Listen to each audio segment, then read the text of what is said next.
So today is the second Sunday in Lent. And I know that in Unity we don't always observe the liturgical calendar, but I think this idea of Lent is an important one for us. I think Lent, in its original idea, conception, is something that we can participate in a very real and meaningful way. And so I like this idea of Lent, this time of preparation. Preparing ourselves for Easter, for resurrection, new life, new birth, new awakening. So Lent to me is a really exciting time. That in the traditional way of observing Lent in traditional Christianity, it's about penitence and repentance, and sometimes it involves the spiritual practices of fasting and giving things up and all of those things. And fasting, is a spiritual practice, and many people participate in that. So it's about, I like the idea of fasting, although I don't do it very often because I like to eat. But fasting as a spiritual practice can be very beneficial, I think, because it connects us with, in many ways, just sort of releasing and cleansing and letting go, but it also connects us at a deep level. What I love about this idea of fasting, and I think in its original intent, was that we feel the hunger. And it's a hunger for God. It's a hunger for knowing our divine nature. And it also connects us with the hunger that many people experience as a daily experience of life, connecting us with other people who don't enjoy the benefit of eating every day. And so fasting can be a very powerful spiritual practice. Also, this idea of giving something up. I worked with a lady in the insurance business who was raised a Catholic, and she would always give something up for Lent. One year she gave up bread because she really liked to eat bread. And one year she gave up chocolate.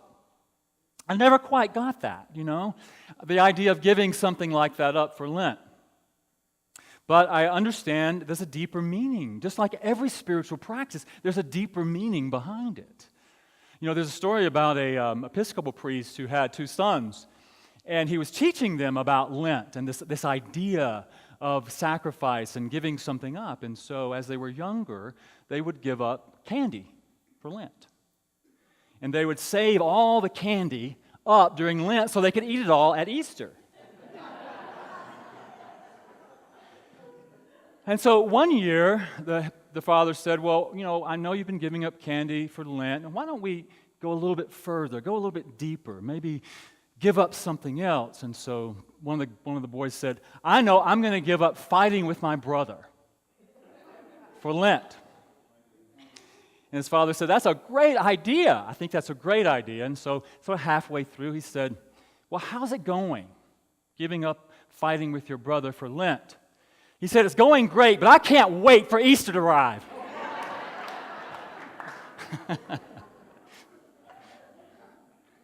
So this idea that we have sometimes of giving something up for this period of 40 days, and that's really not the intent of giving something up. It's really about letting go of something that is no longer serving us, or something that keeps us bound to a limited idea of ourselves. And it's not about just giving it up for that period. It's about giving it up, period, even past Easter. And so I think some of that tradition and the real meaning behind the tradition has gotten lost.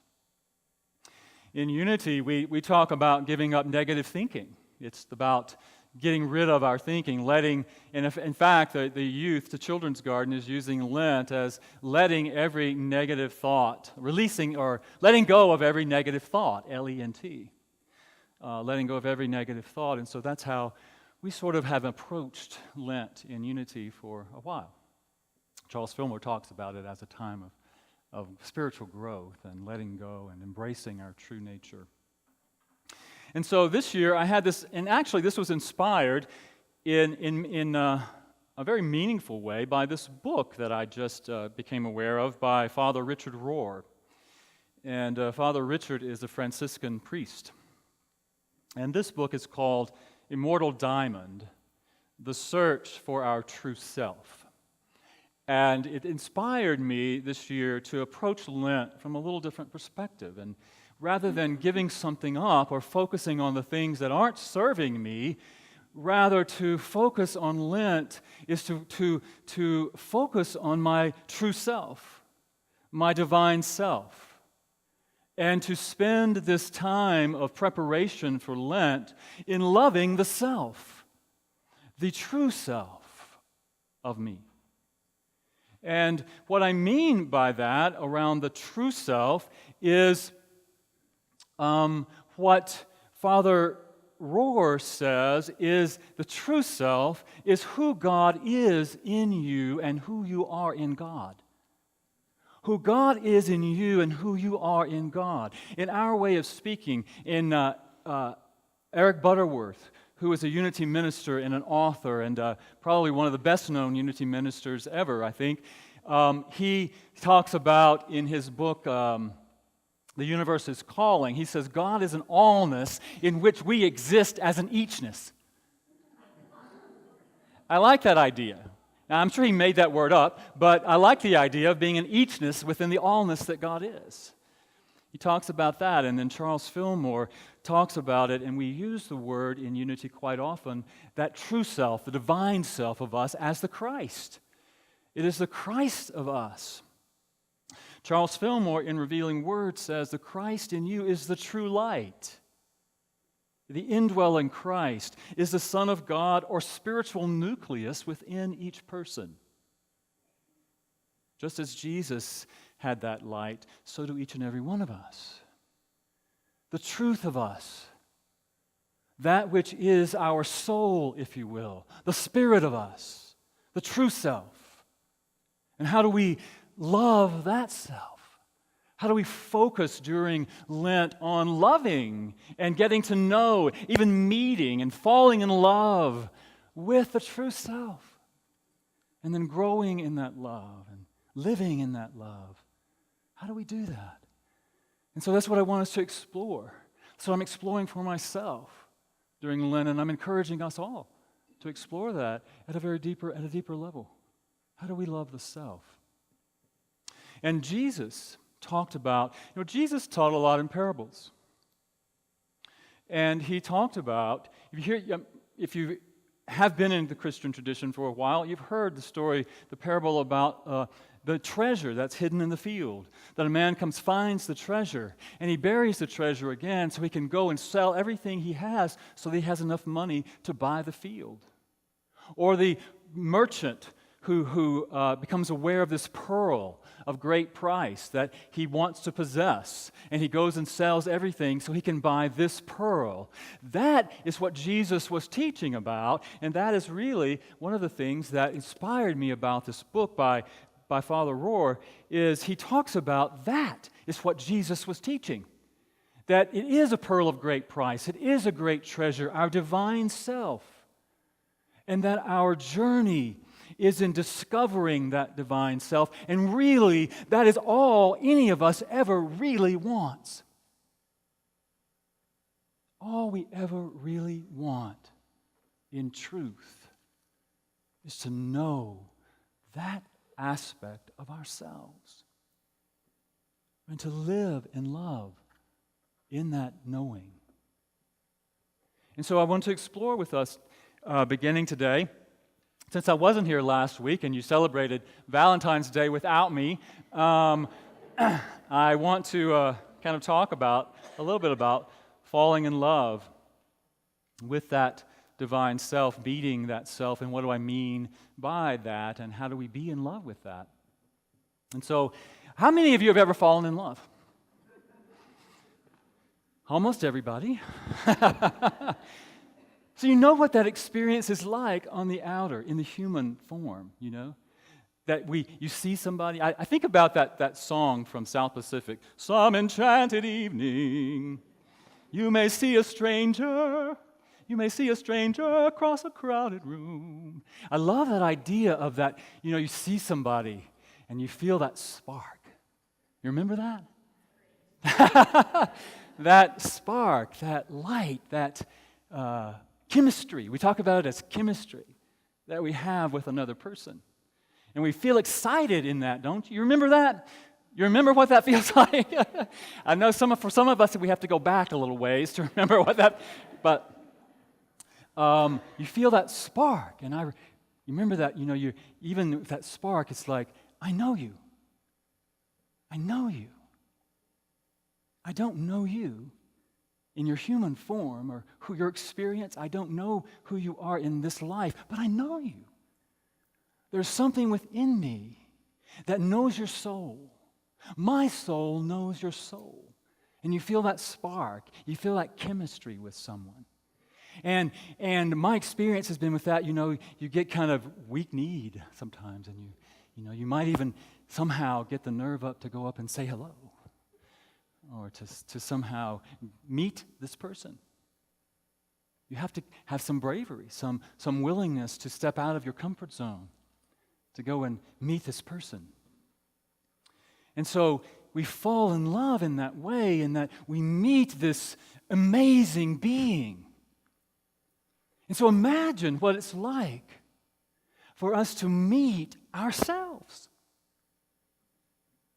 to meet the divine self, and to feel that spark, to connect with that light, to feel the chemistry that exists with that divine self, the Christ within, the light within.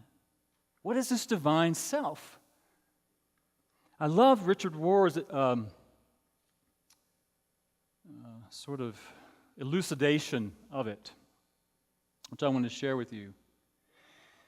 There is something in you that is not touched by coming and going, by up and down, by for or against, by the raucous teams of totally right or totally wrong. There is a part of you that is patient with both goodness and apparent evil to gradually show themselves exactly as God does. There is a part of you that does not rush to judgment. Rather, it stands vigilant and patient in the tragic gap that almost every moment offers. It is a riverbed of mercy. It is a vast, silent, restful, and resourceful, and it receives and also lets go of all the comings and goings. It is awareness itself. And awareness is not, as such, thinking. It refuses to be pulled into the emotional and mental tugs of war that most of life is, but is forever over and gone. In her interior castle, St. Teresa of Avila says, "The soul is spacious, plentiful, and its amplitude is impossible to exaggerate. The sun here radiates to every part, and nothing can diminish its beauty. This is your soul. It is God in you. This is your true self." Can you imagine meeting someone like that? That is your true self. I have a friend who used to say, "I love myself so much, I wish I was somebody else so I could meet me."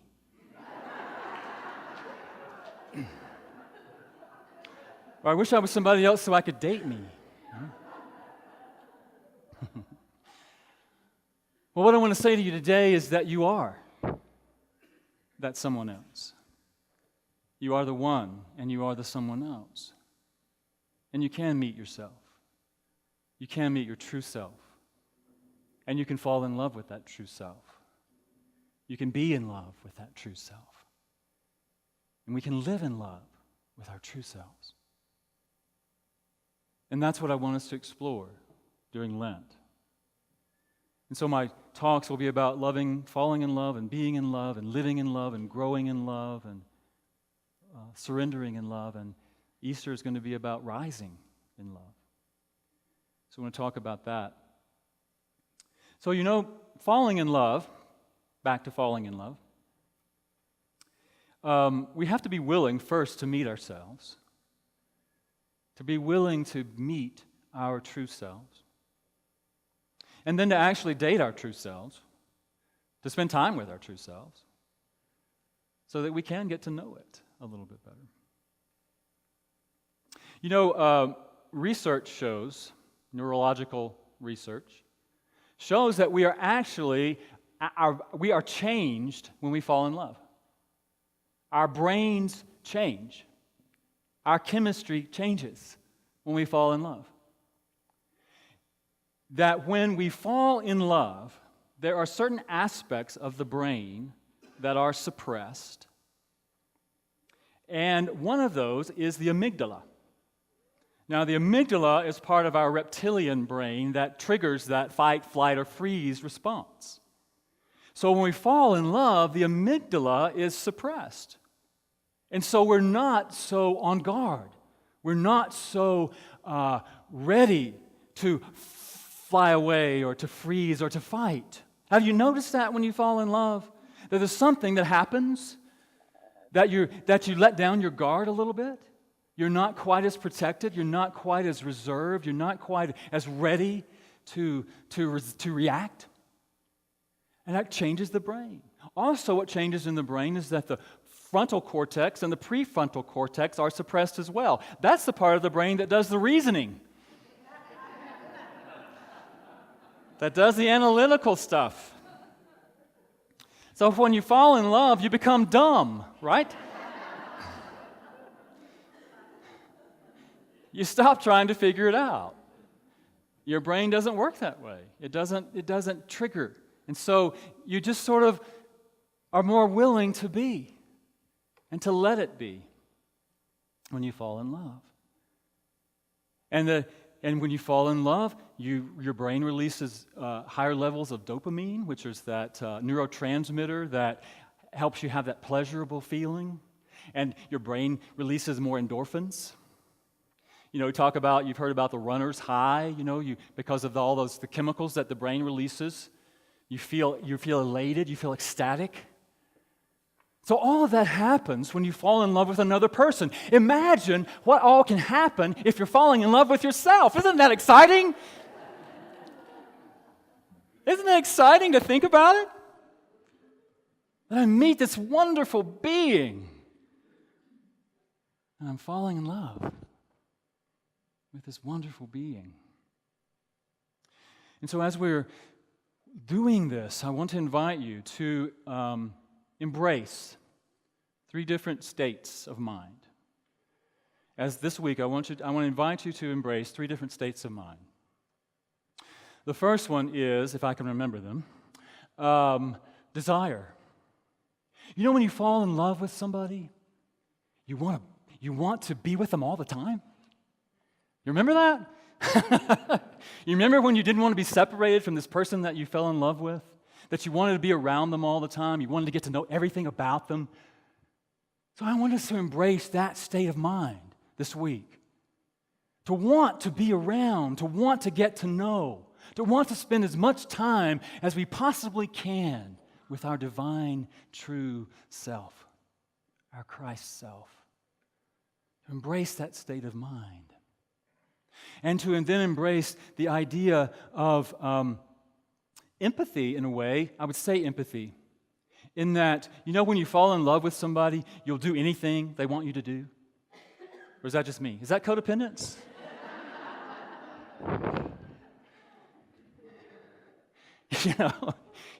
You want to do what they want you to do. You want to know what's going on with them, and you'll do anything, right?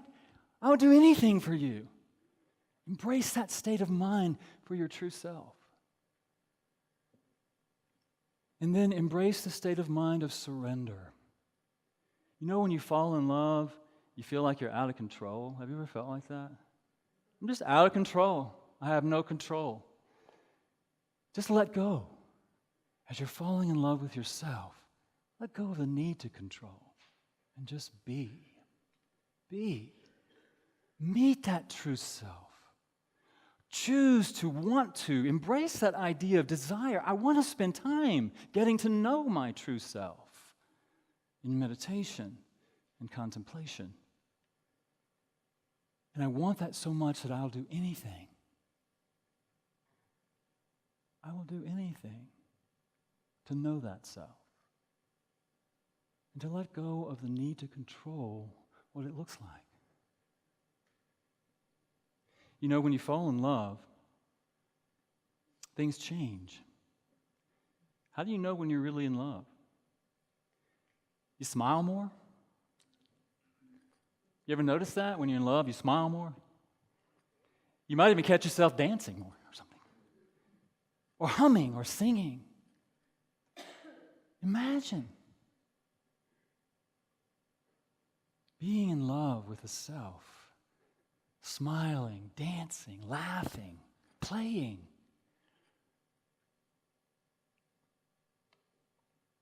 So allow yourself to be in love. You know, when you fall in love with someone, it sparks something deep within us, right? That we desire is sparked within us. Passion is sparked within us. It shows up in many ways, but it is that passion for expression and joining and creating, and it shows up in many ways in our lives. So we allow that as well. What is the divine self stirring within us? Where is the passion within us? What is the soul of you longing to express in the world, longing to create in the world, longing to join with the world? Be open to that. Go back to the idea of falling in love, being in that place of love, and just allowing. Doesn't that sound exciting? I can't tell. It's exciting to me, so I hope it's exciting to you. I want it to be something, a new, different way of approaching this Lenten season. Father Rohr also says that, Lent is a time of preparation for the resurrection. And in traditional Christianity, that's about the resurrection of Jesus, the resurrection of Christ. And he, as a Franciscan priest, equates resurrection to the revelation of the true self, the revelation of our divine self.